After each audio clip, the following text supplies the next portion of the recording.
ओम नमः सिद्धिभ्यः नमो अरिहन्ताणं नमो सिद्धाणं नमो ऐर्याणं नमो उवज्जायाणं नमो लोके सव्साणं मंगलं भगवान् वीरो मंगलं गौतमो मंगलं कुंजकुंजार्यो जैनधर्मोऽस्तु मंगलं सर्वमंगलमंगल्यं सर्वकल्याणकारकं प्रदानं सर्वधर्माणां जैनं जयतु शासनं चेतिले चेतं चेत्या विना हिमचालसी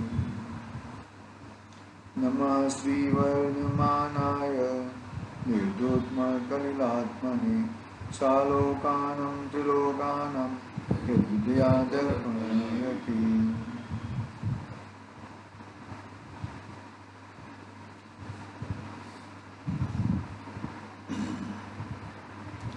रत्नकरण सावकाचार आचार्य सुमनभद्र देवधार रचित महान ग्रंथ अपने सामने विराजमान है। छठे अधिकार में आचार्य देव ने भावना अधिकार में अहिंसा अणुव्रत की भावना की प्रेरणा दी। हिंसा आदि 5 पाप का त्याग करके अहिंसा आदि अणुव्रत की भावना व्यक्त की।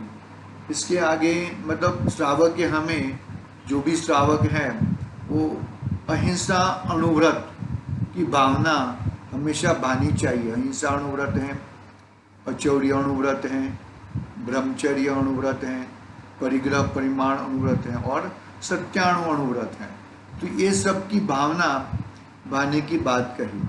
अभी आगे हमने कल पढ़ा था कि अहिंसा जो हिंसा है, हिंसा त्याग की प्रेरणा की बात कही। अभी असत्य वचन नहीं बोलना, सत्य वचन ही बोलना उसकी प्रेरणा दे रहे हैं आचार्य श्री। क्या दे रहे हैं? असत्य वचन का त्याग, यानी कि हमेशा सत्य वचन ही बात करनी चाहिए, सत्य वचन ही बोलना चाहिए। देखो, असत्य वचन त्याग की प्रेरणा। अब असत्य वचन का स्वरूप केवल दोष रूप ही है। क्या है? दोष रूप ही है। वह प्रगट विचार कर देखो, असत्यवादी की कोई प्रतीति नहीं करता है। जो असत्य बोलता है उसकी कोई प्रतीति, उसका कोई विश्वास ही नहीं करता, ये उसके कोई भरोसा ही नहीं है। अभी ये बोलता है, अभी वो बोलता है, ऐसा, और पूरा झूठ ही झूठ बोलता रहता है, ऐसा। माता पिता पुत्र मित्र स्त्री को भी उसकी प्रतीति नहीं होती। माता को भी नहीं होती प्रतीति, पिता को भी नहीं होती, पुत्र को भी नहीं होती, मित्र स्त्री को भी उसकी प्रतीति नहीं होती। क्यों नहीं होती? कि भाई ये तो झूठ ही बोलता है, ये कभी सही बोलता नहीं है, ऐसा। तो असत्य वचन की प्रेरणा मतलब उसका त्याग की प्रेरणा दे रहे हैं आचार्य देव। कभी भी कुछ भी हो जाए, सत्य ही, एक झूठ बोलने के पीछे दूसरे 100 झूठ बोलने पड़ते हैं। इसलिए अच्छा डायरेक्ट एक सत्य बोल दो, तो सत्य बोलने से कुछ प्रॉब्लम नहीं आएगा, ऐसा। जो होना है हो जाएगा, लेकिन बाद में ऐसा उसके संबंधी पाप आदि तो नहीं लगेगा हमें, ऐसा। माता पिता पुत्र मित्र स्त्री को भी उसकी प्रतीति नहीं होती है, उस पर विश्वास नहीं आता, तब किसी अन्य को उस पर कैसे विश्वास होगा?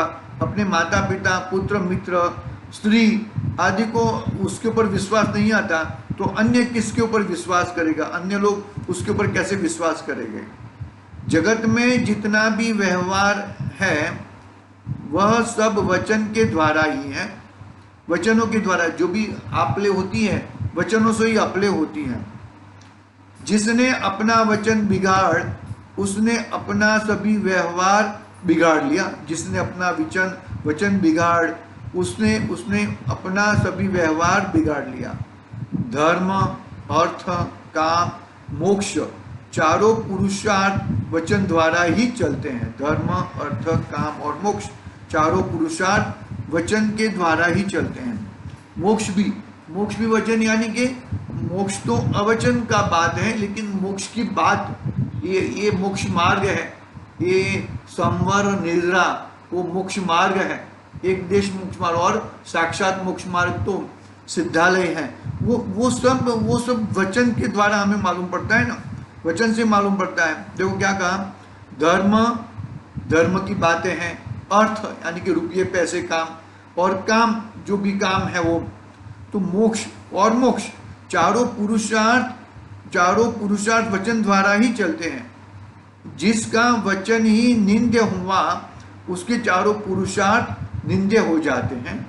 जिसका वचन में बरोबर नहीं है, वचन में उल्टा बोलता है, तो सभी उसके ऊपर कोई भरोसा नहीं करता। देखो, असत्यवादी सभी को अप्रिय होता है।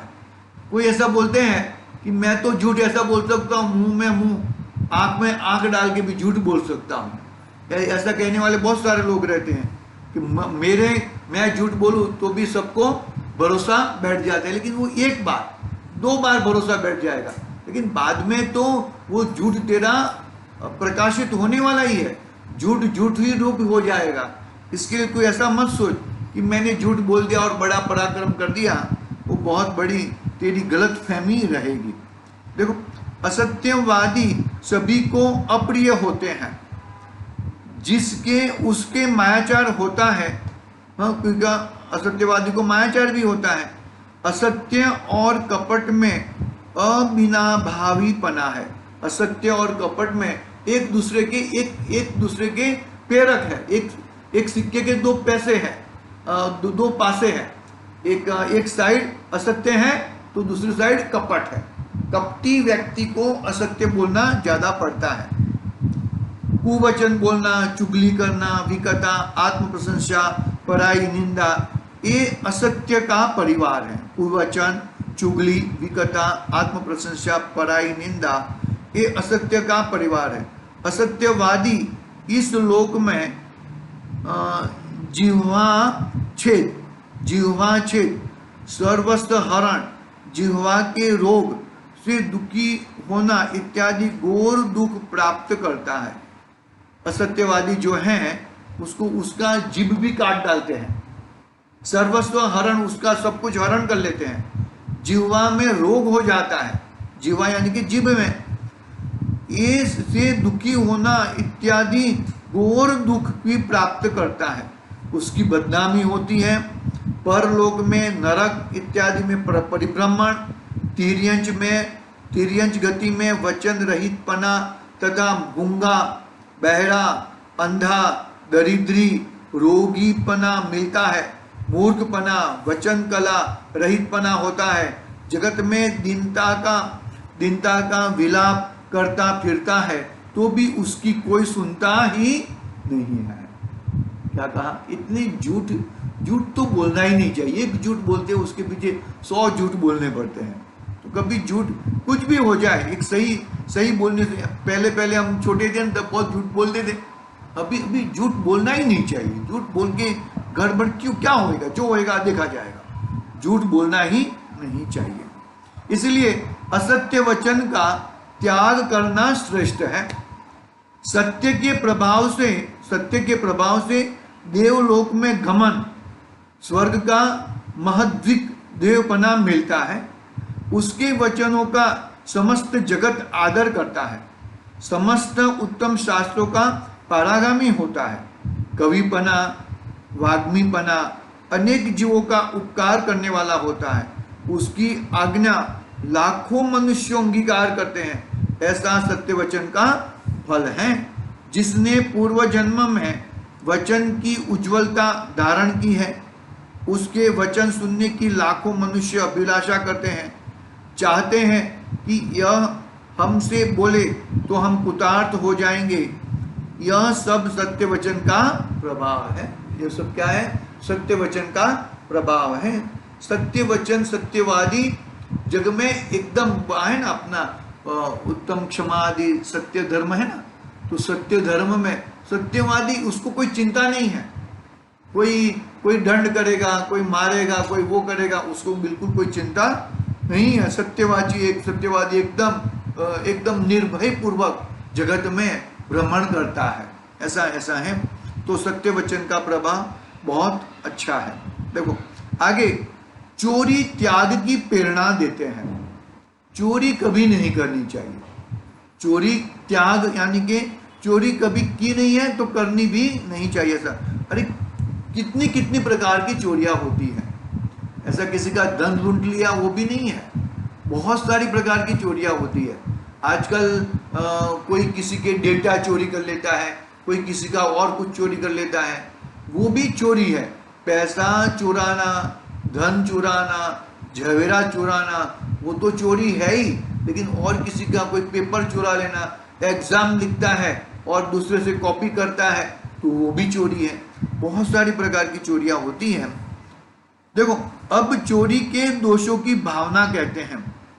चोर मनुष्य सभी को भय उत्पन्न कराने वाला होता है। माता भी चोरी करने वाला पुत्र का बड़ा भय करती है। हितु, बांधव आदि कोई भी चोर का साथ नहीं देते हैं। चोर के संसर्ग में कलंक लग जाता है। कोई भी राजा की तरफ से आपत्ति आ सकती है। हमारा कुछ ले जाएगा ऐसा भय लगा ही रहता है, छूटता ही नहीं है। चोर सभी से नीचा हो जाता है। चोर को मारने में किसी को दया नहीं रहती। असत्य, कपट, छल आदि चोरों के अवश्य होते ही हैं। असत्य, कपट, छल आदि चोरों को अवश्य होते ही हैं। देखो इस तरह चोरों की बात कही और भी है इसमें। देखो चोर पापियों में महापापी है। चोर का कोई सहाय नहीं होता। माता, पिता, स्त्री, पुत्र आदि सब कुटुंबी चोरों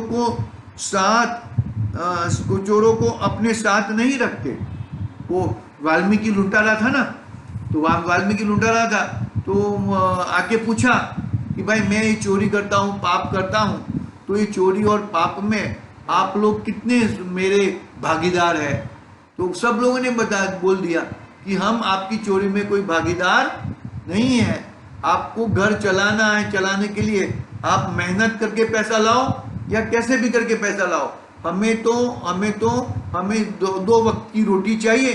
बाकी ऐसा बोलोगे कि आपकी चोरी की भागीदार हम हैं, तो वाल्मीकि वो वालिया लुटारा वाल्मीकि बन गया था इतने शब्दों से। ऐसा है, मतलब इतना लगना चाहिए हमें। उसकी धीरज प्रतीति सब चली जाती है, कोई उसे रहने को स्थान नहीं देता। चोर जानकर सभी उसको मारने लग जाते हैं। राजा द्वारा बहुत मारन, ताड़न, हाथ नाक का छेदन, मृत्यु आदि दंड दिए जाते हैं। बंदी खाने में बहुत समय तक रहकर, बदनाम होकर, मरकर घोर नरक का कष्ट भोगता हुआ अनंत काल तिर्यंचों में भूख, प्यास, ताड़न, मारन, लादन, घसीटन आदि के दुख असंख्यात भवों तक पाता है। मतलब हमें ऐसा लगता है ना कि हमने गवर्नमेंट की चोरी कर ली। गवर्नमेंट तुम्हारे पास से खींच लेती है पैसा, तुम चाहे कुछ भी करो। गवर्नमेंट बहुत होशियार रहती है। हमने ये टैक्स की चोरी कर ली, हमने ये टैक्स बचा लिया, वो कर लिया, ऐसा कुछ होता नहीं है।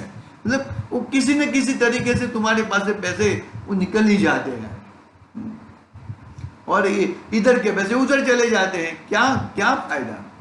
कुछ फायदा होता नहीं है।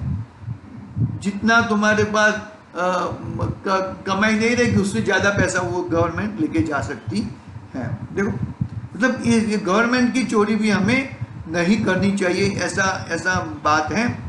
यदि मनुष्य होता है तो महानीच, दरिद्री, रोगी, वियोगी, गोर, क्षुधा, तृषा, मारन, बंधन, चोरी के कलंक आदि सहित निरादर का दुख भोगता हुआ कदम कदम पर याचना करने वाला,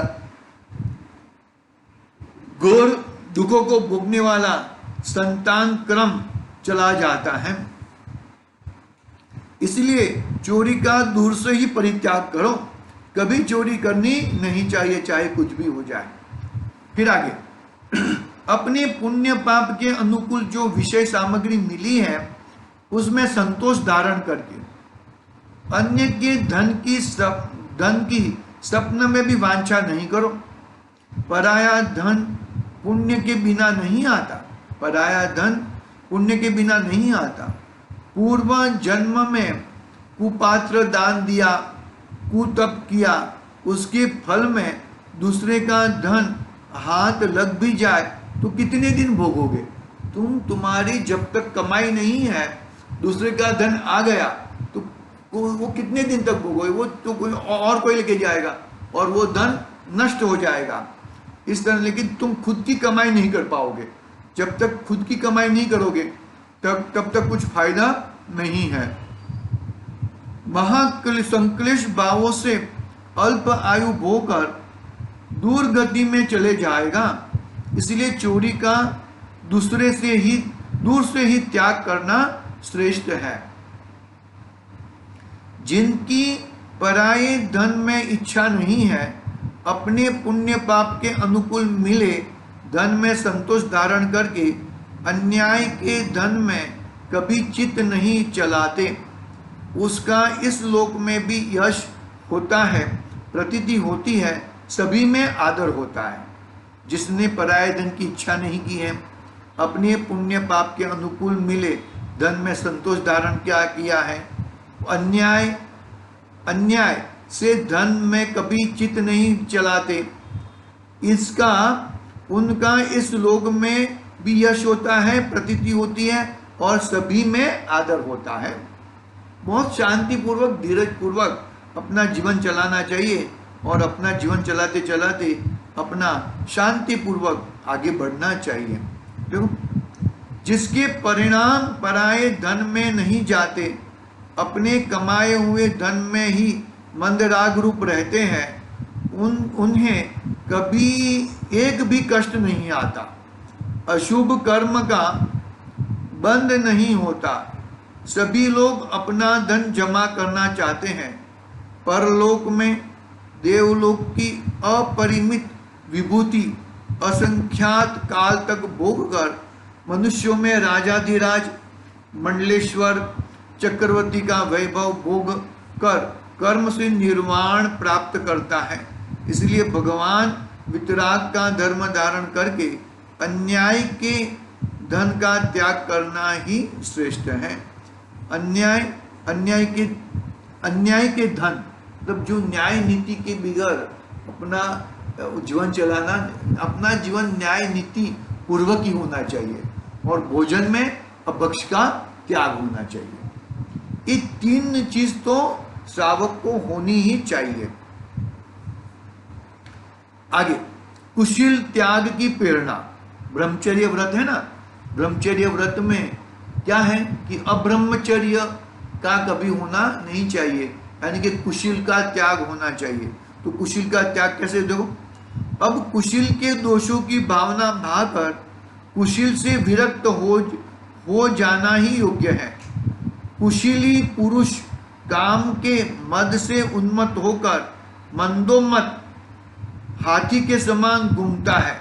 वह स्त्रियों के राग से ठगा हुआ, दोनों लोगों का विचार नहीं करता हुआ, कार्य अकार्य को नहीं जानता, भक्ष अभक्ष, योग्य अयोग्य का विचार नहीं करता, पाप पुण्य को नहीं समझता, नहीं देखता, प्रत्यक्ष सिर पर विपत्ति अपयश होता नहीं दिखाई देता, अपयश होता दिखाई देता है तो भी काम के अंधेरी से उसे नहीं दिखता। काम सरीखी दूसरी अंधेरी तीन लोक में नहीं है। काम इतना खराब चीज है, वो बहुत ही उसको पछताना पड़ता है। काम से पीड़ित मनुष्य पर्याय में भी पशु समान है। पशु में और कामांध में भेद नहीं है। काम से अंध हुए तिर्यंच वनादि में कट कट कर मर जाते हैं। मनुष्य जन्म में भी मर जाते हैं, अन्य को मार डालते हैं। कामांध में धर्म अधर्म का विचार नहीं करते। हम लोग देखते हैं ना, न्यूज़पेपर में आते हैं कि ये उसकी पत्नी उसके साथ व्यवहार था तो उसने उसकी पत्नी को मार डाला। वो ऐसा एक दूसरे को मार डालते हैं, ये सब गड़बड़ कर देते हैं। ये सब ऐसे ही कामांध पुरुष क्या कर देता है कुछ समझ में नहीं आता। पर स्त्री लंपटी को अपने ओछे आदमी भी मार देते हैं। राजादि द्वारा लिंग छेदन सर्वस्व हरणादि दंड को प्राप्त होता है।